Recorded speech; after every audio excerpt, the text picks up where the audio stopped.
Hey everyone, welcome back to my second channel. Welcome back to Jack in the Books. Why do I feel nervous?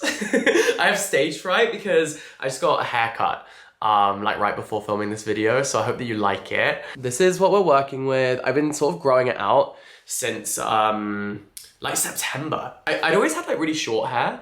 Well, not really short hair, but I'd always like gone short on the sides and at the back. And then I decided to like try and do something a little bit new, grow my hair out. The trouble is that my hair grows like outwards, kind of like a mushroom. So there was like a period of awkward growth where I had to like just go with it, hope for the best. The hair gel was working like absolutely overtime. But this is where we're at now. This is like the trim. Now I'm in the position where like the hair has grown out in the right places, so now we can trim it in the wrong places. You know, so that has nothing to do with the video.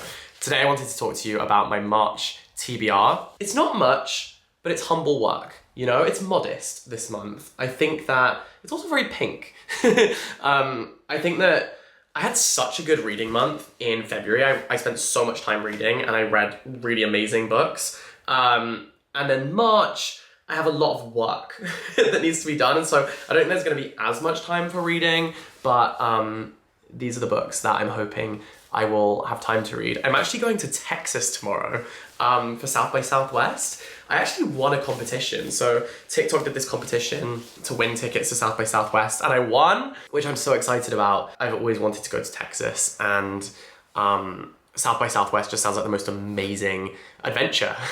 It's kind of a film, TV, and media creator sphere convention. So it brings together people from all around the world who work in creative industries to discuss their work and share new projects. So there's some premieres, a Seth Rogen TV show, a Nicole Kidman film.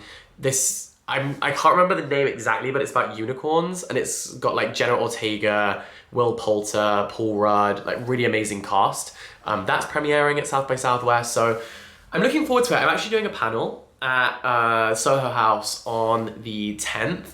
I think that the event is only open to people who like work for brands. So unfortunately, I don't think I can bring you guys along with me. I don't have my safety blanket support network, you guys, this time, but I feel a little anxious. I feel a little anxious about it. I think I'm gonna spend all of the flight shaking like a leaf, but that's okay. So hopefully these books are going to distract me from that anxiety and I'm gonna take these ones with me on the trip. And listen, I'm not gonna get through all of these while I'm in Texas, but I like to have everything with me so that I, you know, can pick what is most appealing to me in that moment in time, because I am through and through a mood reader. I try and do these monthly TBRs and I usually sort of stick to them, but I need to have options so that I can be flexible. So I'm actually starting with two non-fiction reads. I know that I normally talk about fiction, but this one I'm really excited about. Lena Norms has recommended this book a lot of times. It's called Outraged, Why Everyone is Shouting and No One is Talking. And I've been thinking a lot recently about internet culture and discourse culture and the way that people can profit from outrage, the way that people can profit from being upset about something all the time and angry about something all the time, because they create discourse and often that requires putting someone else down. So I'm kind of intrigued by this, especially in the age of the internet. So this is a candid exploration of the state of outrage in our culture and how we can channel it back into the fights that actually matter, from presenter and DJ Ashley Dottie Charles. So that sounded right up my street as someone who is chronically online. In this new attention economy, many exploit the outrage of others in order to gain power. But by shouting about everything, we are in fact creating a world where outrage is without consequence. There is still much to be outraged by in our final frontier, but in order to enact change and become more effective online, we must learn to channel our responses. Passionate, funny, and unrelentingly wise, this is the essential guide to living through the age of outrage. I've been thinking about making a kind of video essay on why the internet is kind of making us mean. Like, the internet is kind of making us a little bit meaner. Or a lot meaner, and I think this is going to be quite essential research for that video. So that's Outraged. And then the other non-fiction book I was sent by Sean Fay because I have shouted from the rooftops about how much I love her book, The Transgender Issue, where She talks about the lives and rights of trans people from a very compassionate place. And some of the stats in that book are absolutely mind-blowingly disgusting. You know, she talks about the number of articles that organizations like the Telegraph publish about trans people and how disproportionate they are, and how trans people are often used as a scapegoat and rage bait, you know, profiting from being outraged, specifically about trans people who make up such a small percentage of the population. And I think it's a really interesting power play. It's a really interesting political tool to be able to weaponize the lives of such a small percentage of people and essentially create a problem so you can solve it. So the right, media and politicians like Trump have created an issue that doesn't really exist by talking about this kind of fake threat of a people who just want peace. Of a community of people who honestly have been through enough without needing politicians to put a target on their backs in pursuit of political power, you know? For them, for those politicians, losing that 1% of the vote is so unimportant. You know, it doesn't affect their overall power, because they would only lose a maximum of 1% of their vote. And the reality is, for Trump, like, trans people probably aren't voting for him anyway, so he really has nothing to lose by targeting them. And that is horrendous. Anyway, Sean Fay wrote an amazing book called The Transgender Issue, and then this is the follow-up, which is called Love in Exile. I actually, when this arrived, my housemate was like, oh, I really want to read that. So I lent it to her, and every day she was coming home being like, oh my God, I just learned the most interesting fact from this book, or Sean Fay was talking about this thing, and it gave her so much food for thought that I want that too. It was giving her like a 5-course tasting platter of food for thought, and I want all of the above. I want to be able to have those conversations as well. So we ask for love, but love eludes us. Out of this crisis comes so much of what it means to be human. Sean Fay grew up quietly obsessed with the feeling that love was not for her. Not just romantic love, the secret fear of her own unworthiness penetrated every corner of her life. It was a fear that would erupt in destructive, counterfeit versions of the real love she craved. Fay's experience of the world as a trans woman who grew up visibly queer exacerbated her fears, but as she confronted her damaging ideas about love and lovelessness, she came to realize that this sense of exclusion is symptomatic of a much larger problem in our culture. Love, Fay argues, is as much a collective question as a personal one. I think that sounds fascinating. Uncommonly wise and honest, Love in Exile flooded me with a sense of continuity and hope. A masterpiece, says Maggie Nelson, and I love Maggie Nelson's writing. So that is Love in Exile. Now we come on to the fiction portion of the video. Actually, I want to talk about this one here. This is called Open Heaven. It's by Sean Hewitt. This actually comes out in April 2025. And I tend to try not to read, you know, I'm very, very lucky because of my job, because I make videos about books. Publishers often send me books in advance of their publication, but I try not to read them too far in advance of publication because I don't think that's really helpful. You know, if I'm recommending you a book that you can't go out and buy, you know, what good is that? So I generally tend to avoid talking about a book until it's out, but this one is coming out in April. So, you know, I've read Ocean Vuong's new book, but I'm keeping my mouth shut on it until the month it's released, just so that it is actually helpful for me to share my feedback and my review. You know, I don't know, I don't want to be one of those people who's like talking about all of these books that you can't actually get. So I actually went to the Booker Prize in November and I met the editor of this book and we were talking and he was like, I'm sorry, I think you would really love this book that I've been working on. I think you would really enjoy this. So he sent me this copy of it. And I saw yesterday that the audiobook of this is being narrated by Sebastian Croft of Heartstopper fame, who's a friend of mine, and I'm really excited to listen to that as well. But okay, it was like walking through a folk song that afternoon. The blackbirds and the thrushes, the sweetness of the flowers, the boy I loved and who might even love me, waiting for me between the trees. It's so poetic, and it's a debut novel by Sean Hewitt, but it sounds like it's going to be pure poetry. It's a novel about us, says Keva Akbar, who's writing I Love. A beautiful novel about how a first love can shape a whole life, says Helen MacDonald. Annie Enright says, this book is about beauty, longing, and the natural world, forming a single chord that strikes the heart of the reader with love's impossibility, a gorgeous debut that thrums with hidden love and concealed truths. That just sounds like it couldn't be more up my street. So I love books about love. I love to think about the concept of love. I'm a lover boy to my heart and to my core. And so I'm very much looking forward to reading Open Heaven. Then this book was also sent to me by the publishers because I loved Evenings and Weekends by Oisin McKenna so much, and I was told this is kind of not the same but similar, you know, in the sense that if you like one, you will probably enjoy the other. So I've actually come dressed as this book today for some reason. Sure, why not? Life imitates art, I guess. So this is Anyone's Ghost. It's by August Thompson, and this is the description. It took 3 car crashes to kill Jake. Thereon, David Alden is there for the first 2. The summer they meet in New Hampshire when he's 15 and anxious and Jake's 17 and a natural. Then 6 years later in New York City, those ecstatic, painful nights that change both their lives forever. Theron is not there for the 3rd crash, and yet their story contains so much joy and self-discovery. The glorious, stupid simplicity of a boyhood joke, the devastation of insecurity, the way a great song can distill a universe, the limits of what we can know about each other, the mysterious, porous, ungraspable fault line between yourself and the person you love better than yourself, the beautiful, toxic elixir of need and hope and want. Brimming with rare, radioactive talent, August Thompson has written a love story that is electrically alive and exquisitely tuned. It sounds so good, I even hit myself in the face with it, and I didn't even care because it sounds that good. This is Anyone's Ghost.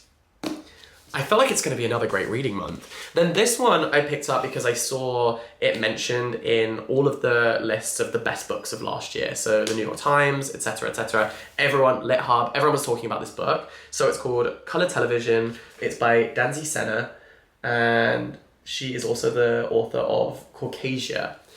So this is the description. A brilliant dark comedy about love and ambition, failure and reinvention, and the racial identity industrial complex from the best-selling author of Caucasia. Jane has high hopes that her life is about to turn around. After a long, precarious stretch bouncing among sketchy rentals and sublets, she and her family are living in luxury for a year, house-sitting in the hills above Los Angeles. Oh, I'm actually going to LA at the end of March, so maybe I'll read this in LA. That's gonna be so cool. The gig magically coincides with Jane's sabbatical, giving her the time and space she needs to finish her second novel, a century-spanning epic her artist husband Lenny dubs her War and Peace. Finally, some semblance of stability and success seems to be within her grasp. So, I'm intrigued by that. I'm intrigued by books that talk about the craft of writing and being an author and following your ambitions. I love to read books that take place in the location I am currently in. That is always such an exciting experience for me. And I'm going to LA for a HarperCollins event, and I'm actually interviewing, oh my God, I'm hosting a panel, right, for this event. The panel is insane. Lucy Foley, Adam Silvera, R.F. Kuang. To name just a few, to name just half of the panel, the pressure is getting worse. Like, I really hope I nail that. I really hope that I do it justice, because what an opportunity to get to work with those people. Especially, you know, oh wow, just to get to do that, especially in LA. Oh, it's gonna be magical. So I think that I'll bring this book with me and read it while I'm there. Now, before I wrap up this video, I just wanted to let you know that this video is very kindly brought to you by Squarespace. Squarespace is the all-in-one platform for building a website or an online brand. And the best news is you don't need any coding experience. You don't need to be an expert web developer. You can go onto Squarespace and use one of their incredible templates that they have. There's literally hundreds of templates to choose from, and you can pick the one that most aligns with you and your vision and what you're trying to create, and then customize it, make it your own, bring in features like the ability to create a blog, an email sign-up list, give your customers flexible payments. Also, Squarespace has AI SEO, and that basically means that you can make sure that your website is appearing on search results when people are looking for what you do. So with Squarespace, you always put your best foot forward, and you can also make sure you are appearing in search results. So if that all sounds good to you, you can head to squarespace.com right now for a free trial. And then when you're ready to launch your beautiful new website or online brand, you can use the code jackinthebooks at squarespace.com/jackinthebooks to get 10% off your first purchase of a website or domain. You're welcome, you lucky sausage. So yeah, those are the books that I want to read. There's another one that I would like to finish, but my camera is currently balancing on it. Should I just tell you about it anyway? Okay, sorry, I'm gonna like lift you into the air. Oh God, I really hope I don't drop the camera. That would be so terrible. Okay, we have successfully rescued this book. Scaffolding. So this is set in Paris, and I started reading it last month while I was in Paris. It's by Lauren Elkin, but I only managed to read 23 pages. Guilty. I just moved on to other things. I just picked up something else, started reading that, and started really enjoying it. So I didn't actually finish Scaffolding, but I was enjoying it. It's actually about two people who lived in the same apartment in Paris in different generations, different decades. And I thought that was such an interesting concept. The one thing that is consistent is that there is scaffolding outside the apartment, which, having lived in Paris, I can tell you is absolutely true. There will just be scaffolding everywhere at all times. You know, I found out about scaffolding that kind of changed my view on scaffolding. So I didn't realize, but most scaffolders don't have a place to store the scaffolding. They just wait until there's another place that needs scaffolding, and then they remove the scaffolding from one building and just put it straight up on another building. So at no point is the scaffolding sitting in a warehouse, and that is how scaffolders save fees. They don't need to rent a storage facility. They literally just take the scaffolding off your building and put it onto another one, which is why often scaffolding is up much longer than it needs to be, because they are waiting until the next building is ready to receive the scaffolding, because it is literally going to be boarded up into a truck and taken to the next scaffoldee.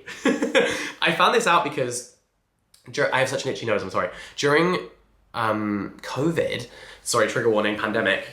During COVID, when I went home back to my parents' house, because I had to leave university, I had to leave my student house, I went back to my parents' house and they had scaffolding up at the beginning of the pandemic. So they had been having some work done onto the roof because it was leaking. And because the scaffolders couldn't come to the house during COVID and they had nowhere to put the scaffolding just stayed up on our house for the entirety of lockdown, which sounds bad, but actually was great because they had made a walkway that was right outside my bedroom window and my parents' bedroom window, which was next to my room. And so we could climb out of the window and sit on the scaffolding. And I don't know if you guys remember, or if you were in the UK during COVID, but during that first lockdown, we had the most glorious spring and summer. It was so warm, it was so sunny, the skies were blue almost every single day. It was actually glorious. And so we had this roof terrace all of a sudden because the scaffolding outside my window kind of acted as a balcony. So that was actually really nice. And weirdly, that's become a core memory of my lockdown because I was doing my degree. I was finishing off my uni exams and my thesis.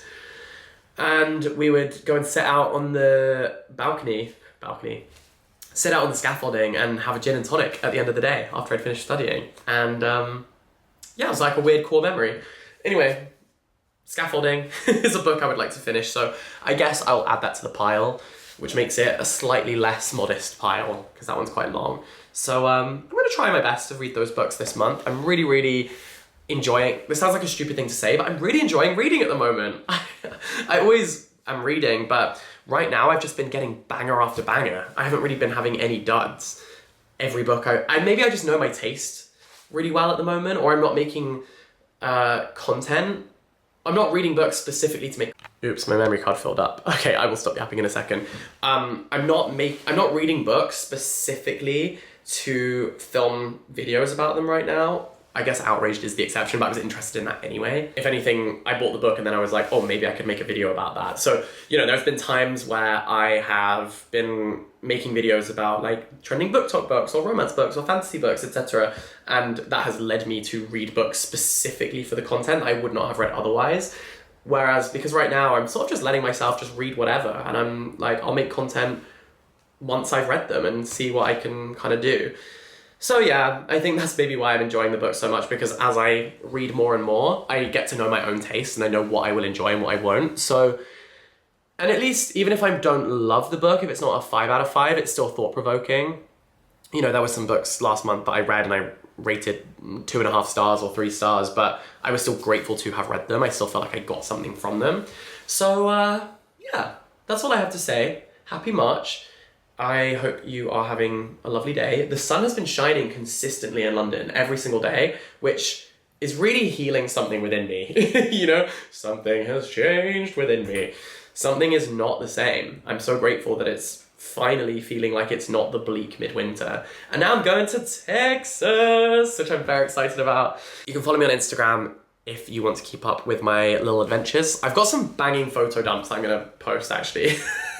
Maybe you're not meant to say that. I know that photo dumps are meant to be so like casual and candid, but I've got some zingers that I'm about to press publish on. I was just sitting in bed making my little photo dumps this morning. I'm actually quite proud of them. You know, curating my very casual photo dump. So, that was so influencer of me. Okay, lots of love. I'm sorry, I haven't spoken to anyone all day. I was in a chatty mood. Love ya. Catch you very soon. Bye-bye.